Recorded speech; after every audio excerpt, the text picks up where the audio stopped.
Hello, welcome everyone. Thank you for joining the first Sustainable Mobility Forum. And it's a brand new forum where we would like and hope to have lots of discussion about what sustainable mobility is, what it can be, what it should be. And I feel honored to be starting this wonderful series. So first off, I would like to introduce the team. And generally speaking, we are transport and traffic professors in Europe, very passionate about sustainable mobility. All of us are researching on sustainable mobility, and we'd like to bring you through this forum new ideas, challenging problems, and of course, cutting edge research from here, from countries around Europe, where we grew up, where we now live, and across Europe, of course, and hopefully at some point beyond. So please meet us. We are professors across European universities, all connected to the Unite framework. And over the course of the next few weeks, over the semester, you will meet all of us here online on this forum. And if you're around Darmstadt or you're planning to travel at some point in July, you can also meet us in person, or of course, you know where we are. So this particular forum, I would like to dedicate to the question of whether the Olympic Games and the history of them has actually led to more sustainable cities and especially more sustainable mobility within them. About me, a little bit, I'm now the chair of the Institute of Transport Planning and Traffic Engineering here at the Technical University of Darmstadt. I'm also still an adjunct professor at Michigan State University, where I was for 12 years before joining TU Darmstadt about 3 years ago. Primarily, my teaching and research focuses around transportation for extreme events, such as the Olympic Games or pandemics. And for the past 5 years, I'm also really interested in artificial intelligence, how it changes our transportation systems and how it changes our cities. I was born and raised in Germany and went there to the Kaßens-Noor Institute of Technology and left when I was 21 to go to the US to study at MIT. And then again, my tenure track at Michigan State University up until professorship. And then I came here to lead this wonderful institute. What I'd like to mention briefly is a lab that we inaugurated as one of its kind, as we are working in a virtual reality city and doing research projects about extreme events, about autonomous vehicles in that city. It was opened recently with our mayor of Darmstadt, as you can see it here. And if you're interested in what we're doing, please follow our institute on LinkedIn. And we post pretty much weekly about anything that's going on in the institute within our research teams. So I would like to start in first discussing a little bit what is sustainable mobility and basing it on definitions, but also opinions and how it changes over time. To do so, we will have a little bit of a poll, so we'll do that in a minute, but then I give you a very brief history of sustainable mobility, dive into the definition of Europe, what is defined as sustainable mobility here. Then I give you a talk about the Olympic Games and as a means to achieve sustainable mobility. And then, of course, I'd love to hear some feedback. So what is sustainable mobility? So what I'd like you to do is I would like you to please open the poll. You can just scan the app and just give us with one word what you think sustainable mobility is. And I'll leave this QR code on for a little bit longer, and then I will stop my screen, and Niklas, my wonderful PhD, is going to show you what your responses combined are.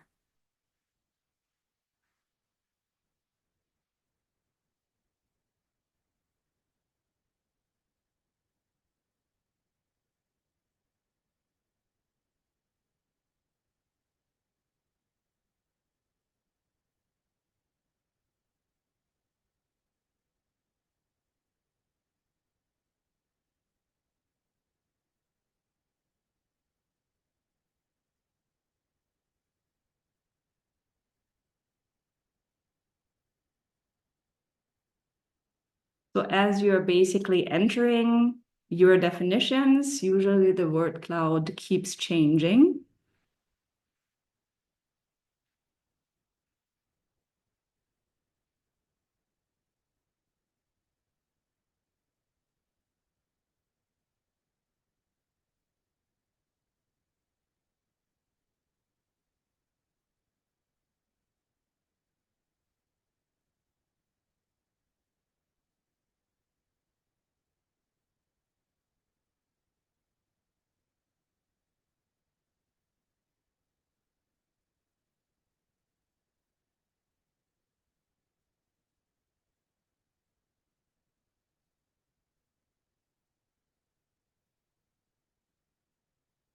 Okay, so let me comment on it very briefly. So most of you basically say sustainable transport is efficient.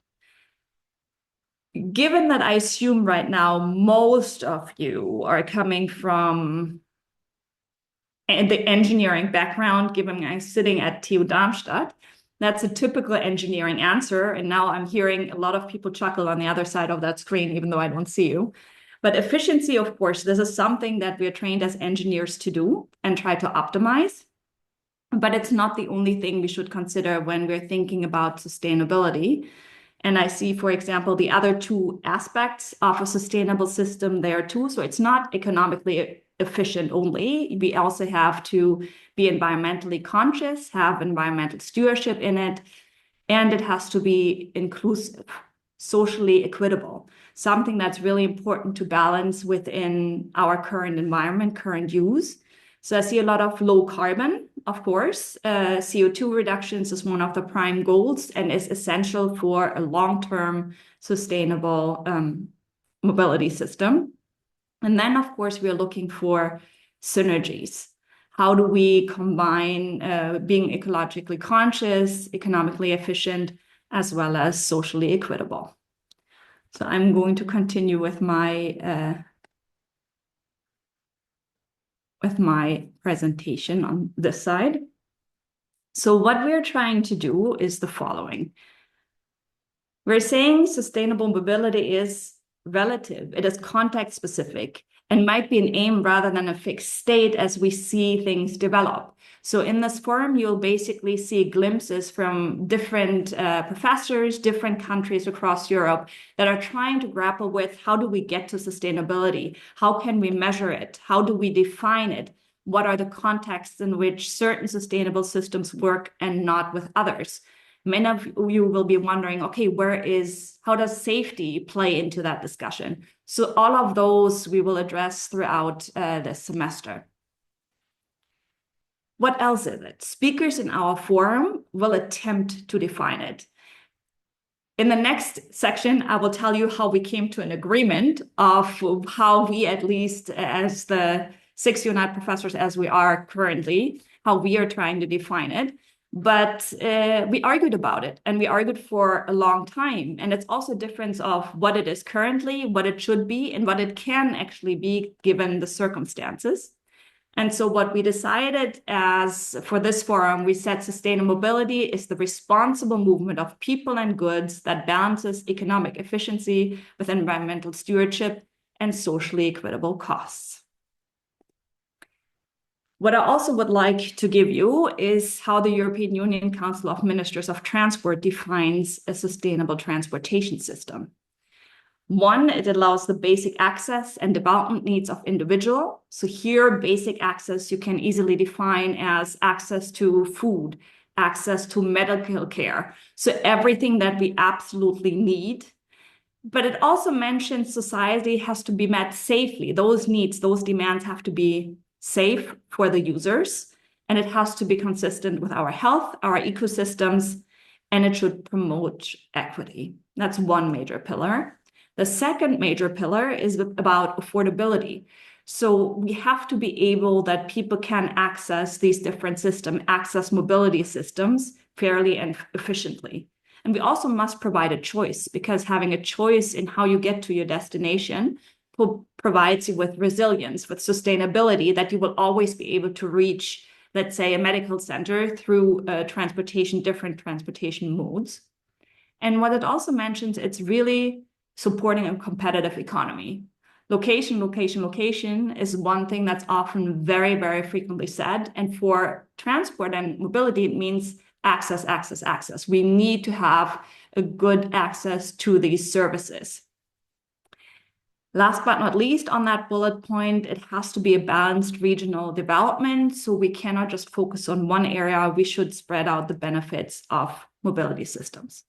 And the last point the European Council mentioned is that it has to limit emissions and waste. So efficiently, yes, but it has to do so in a way that the planet's ability to absorb them has to be met. So we can't produce more CO2 emissions than what the planet is currently able to absorb.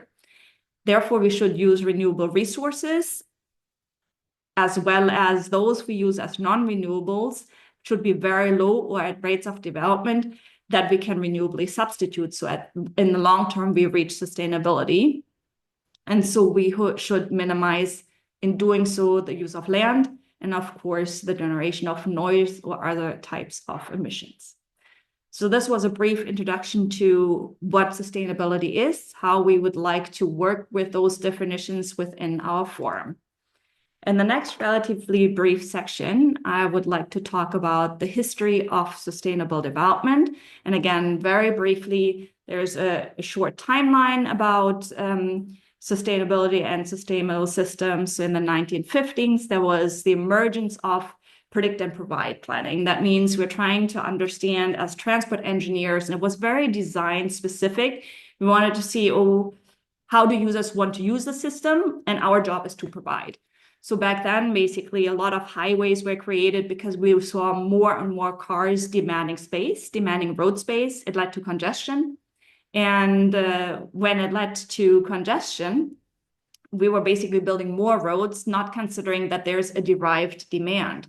So derived demand is people who hadn't used those roads or those cars before would do so just because we added a road to those systems.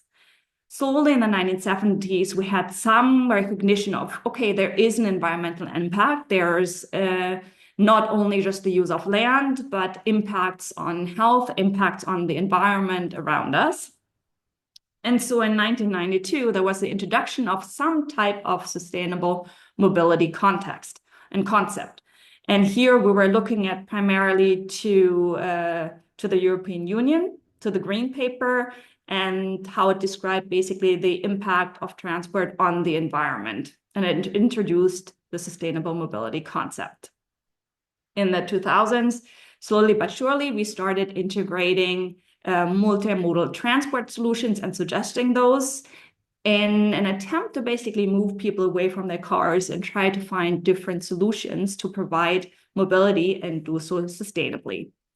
And then around 2010s, we're now in an era of really technological innovations. We're in an era where smart mobility becomes more and more important, where we're trying to get the best use or the most efficient use out of the transportation systems. And then, of course, one topic I cannot miss is what happened during the COVID-19 pandemic, because it was something that completely changed an extreme event on our transportation system, on our daily life, how we use those. And many planners and engineers saw, for example, at that moment when people abandoned public transit, moved into their cars when they had to. But at the same time, we saw popping up micromobility solution where inner cities basically opened up for bikers, for people who walked, and other micromobility options.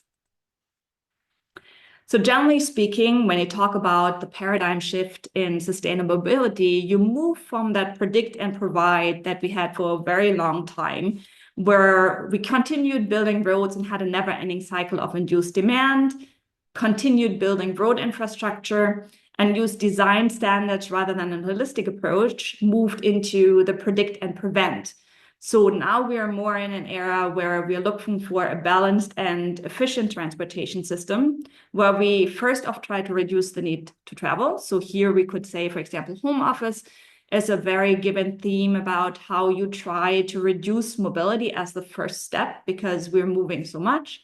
Then, of course, modal shift, so using different means of transport, active transport, micromobility options. We are seeing more and more efficiency and innovation pop up. So here, for example, the rise and the very quick rise of scooters or e-bikes, because they extended our short 10, 15 minutes that are so valuable for a commute and moved many people then from a car solution to an e-bike because it was very efficient, very, very fast, and extended the range of what we were willing to accept from micromobility options. Fairness and accessibility, of course, is always at the center, where it's not just about moving people, but giving people access to basic solutions, like basic food systems or medical care. So then you could talk a little bit about mixed-use development, where you live and you work and you have access to grocery stores and medical service right in your neighborhood, right in your community. So your need to travel significantly decreases. And then, of course, we have the rise of environmental responsibility, the desire for people, especially in cities, to live in livable cities. So that's a very relatively new concept in that. And then most recently, we have to think about how we provide climate resilient transportation. So what are our challenges for and with sustainable mobility? So one is, of course, the infrastructure has its limitations, especially if it's already existent. We have road, we have a rather car-based history in many countries. Granted, Europe has done a tremendous job in reducing those, but I think we still can do more. The second one is really the high costs of new technologies that are coming with changes in mobility and how we can make those more efficient, let's say optimization algorithms and mobility as a service. And then you have usually public resistance to innovation. So the public would always prefer convenience over technical quality. And so these are three major barriers. And given these barriers, the Olympic Games have been seen for a very long time as that catalyst, as that point in time where you can implement new transportation systems. And given you have thousands and hundreds of thousands new trips on a transportation system and additional ones, because you are having the Olympics for 3 weeks, visitors come into town, locals travel more frequently, but at the same time, you still have your base demand. You still have people going to work, still doing or going to school in those cities. So how can you prepare a transportation system with so many more trips and do so sustainably? So here you have a brief timeline of what the Olympics looks like. And so I mentioned you have basically 7 years. So between the selection until the Olympic Games, you have 7 years to implement any infrastructure or any mobility changes you would like to make. You generally have a year where you can change your bid. And the bid then usually happens 8.5 years before. So the timeline has been shifting over recent years. But generally speaking, you have an infinite amount of time to plan for the Olympics. Many cities bid, fail, change their bids, and reapply again.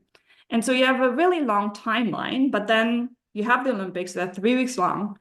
And what are the legacies? What is sustained from those efforts? So here is a picture of the Olympic Park in Atlanta before the games, and just to give you a glimpse of how it looks during. So you see masses and masses of people.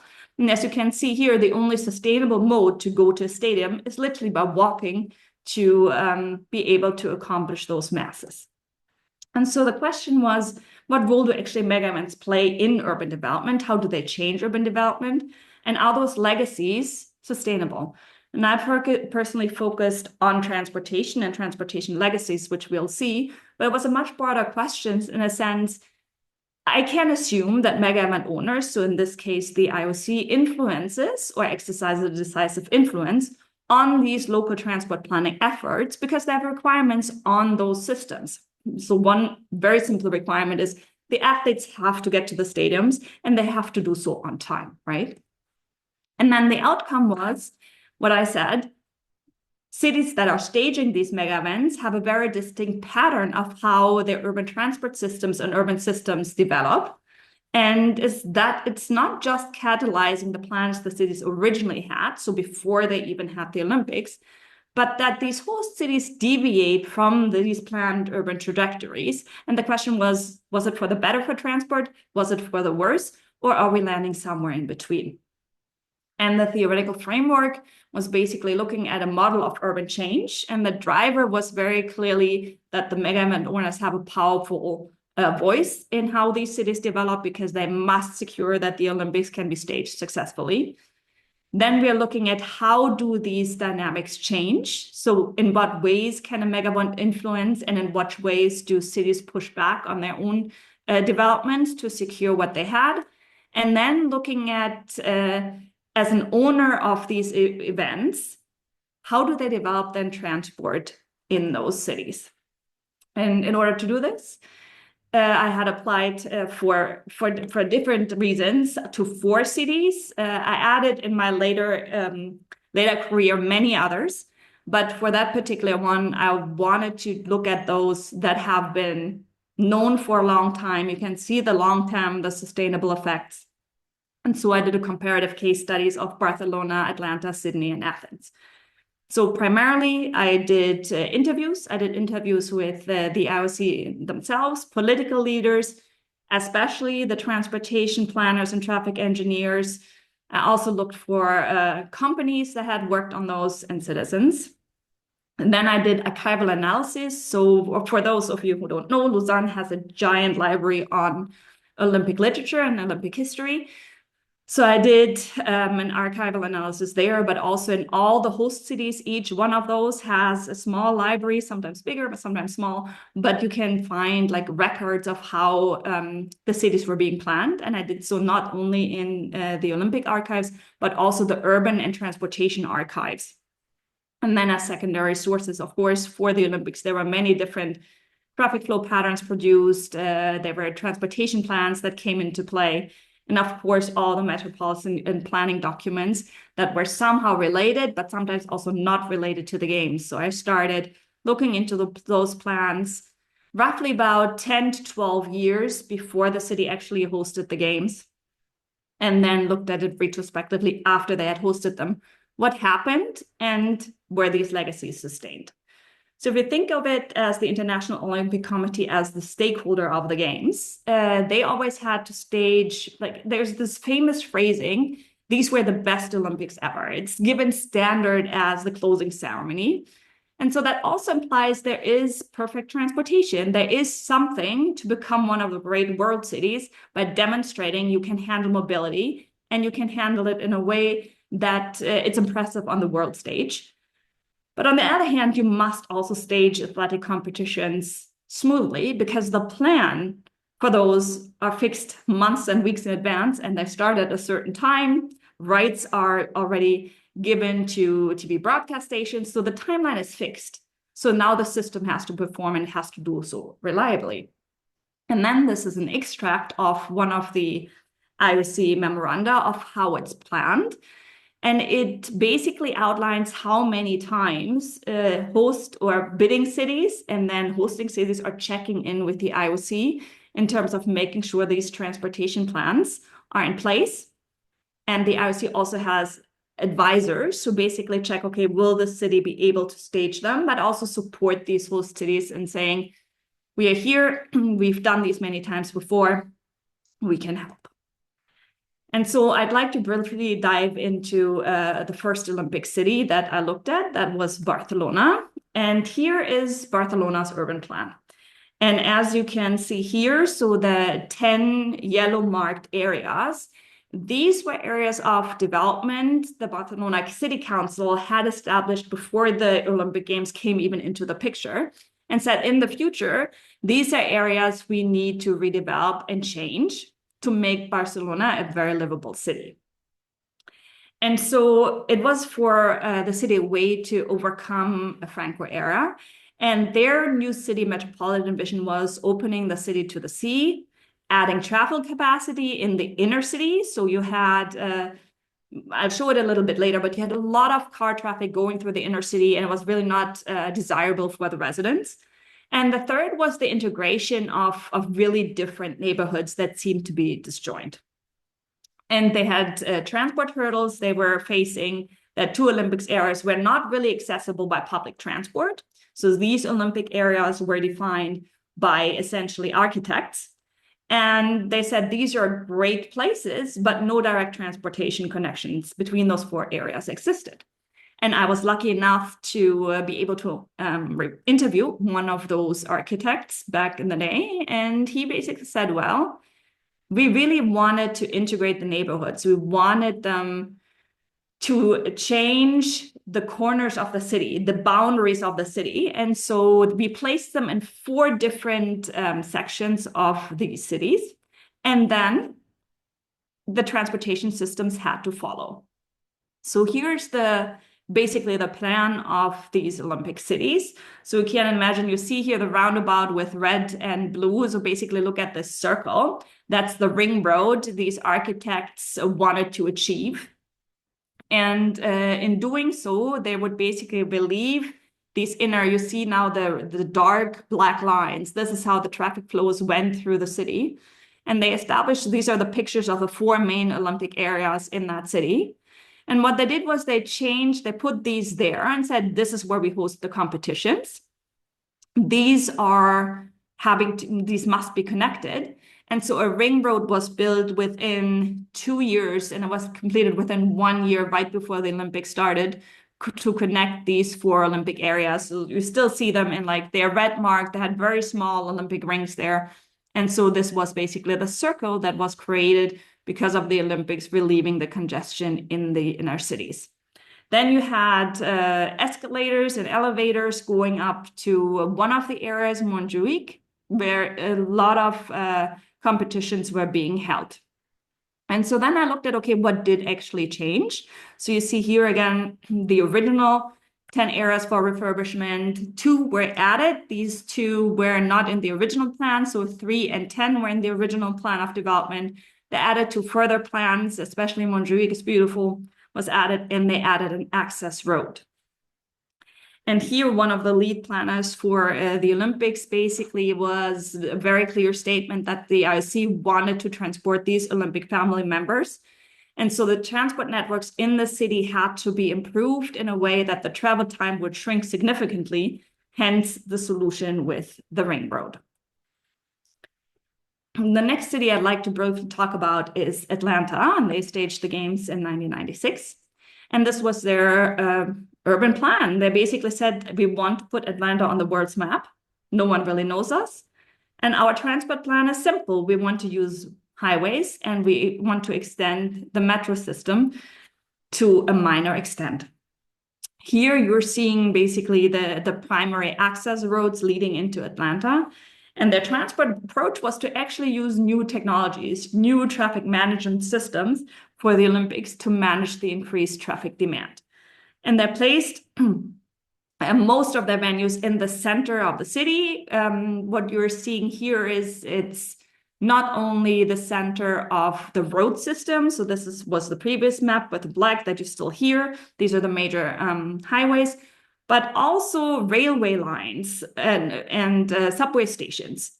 And because it was so central, they were hoping, okay, we don't have any major traffic problems that can be expected.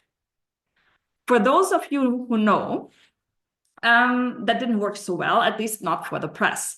It was left with a very bad reputation for transport, claiming they couldn't handle the traffic. And the games didn't change the city or its citizens. From the perspective of looking back after having done these studies, the first 3 days of traffic management in Atlanta went extremely well. And then people thought, hey, it's empty. Why don't I take the car? So that was one major change that then turned the traffic system bad. And what they also didn't do, what after that incident, a lot of actually all other Olympic cities did, was transport the media also separately. So not with the general public. So they had a good travel experience, good approach. And so it was maybe a bad reputation not justified, in my opinion, because what they did, the changes they made, they absolutely used afterwards. They had a new traffic management system that was kept in iteration, in consistent use. We had an expansion of another metro line, and the several high occupancy vehicle lanes were kept and used after the games and as a means introduced through the Olympic Games. I'm jumping briefly now into my fourth city, that's Sydney. And here you see Sydney's urban plan. And what you're seeing here, in fact, is the transportation plan.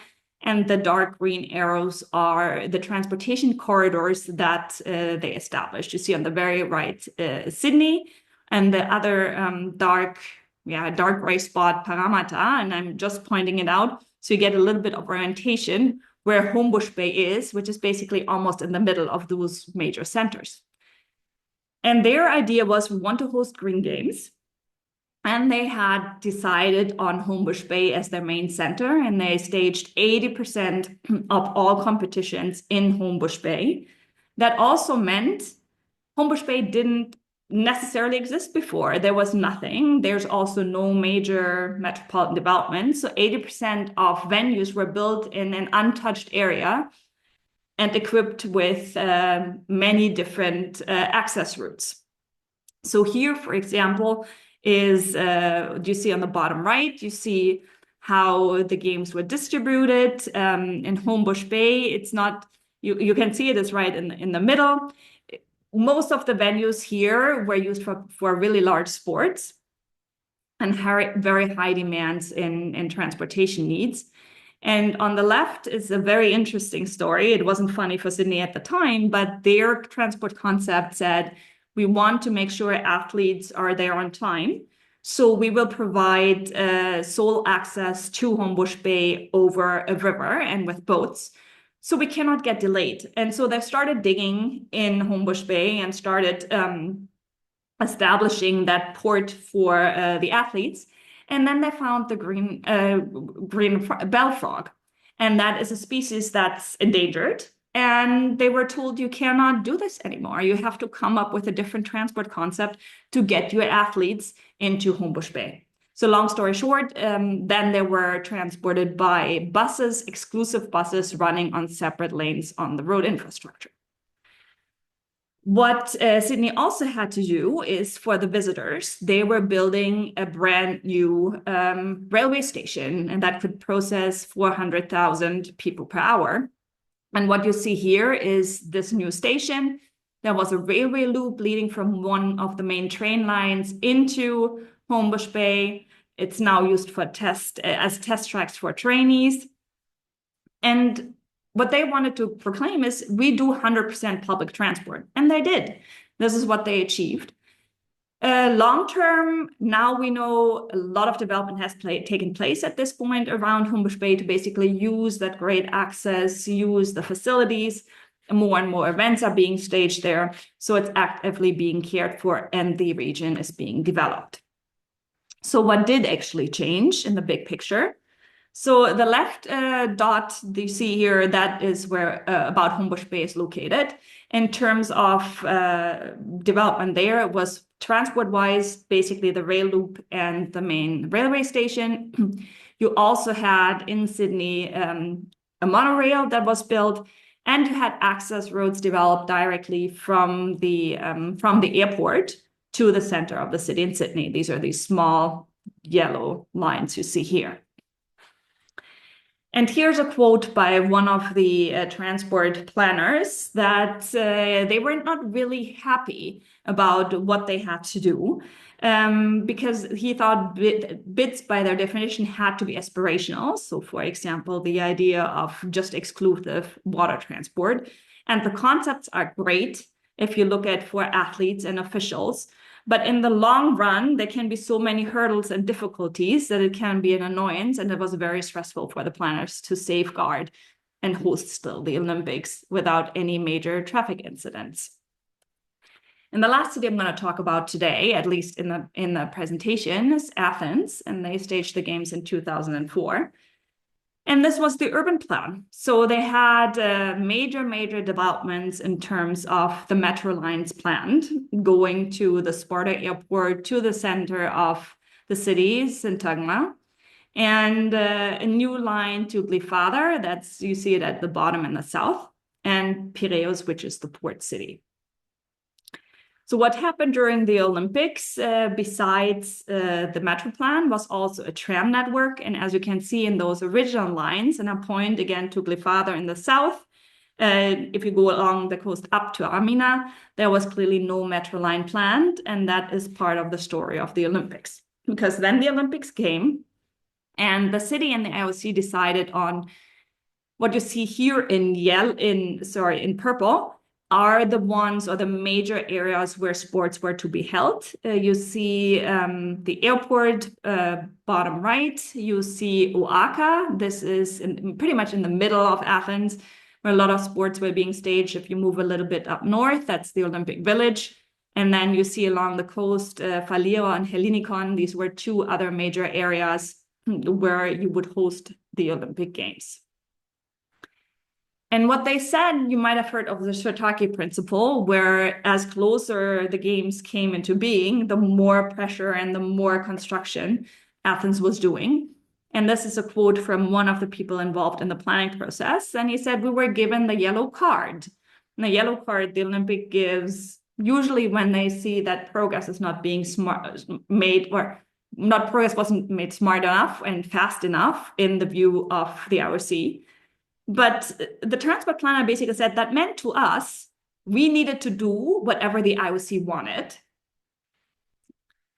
So what did they then end up doing? Because they couldn't finish. So one is they successfully managed to build a ring road again around the center city. So that seems to be slowly but surely evolving as a theme of when you have the Olympics and you don't have that ring road, you will have one after you stage them. Then they had to build and change their plans to build a tram. And this tram line was on the southern coastal line between Hellinikon and Glyfadar. Another road access was built in the north. And we had a new tram line, a new subway line, to go to the airport and transport visitors.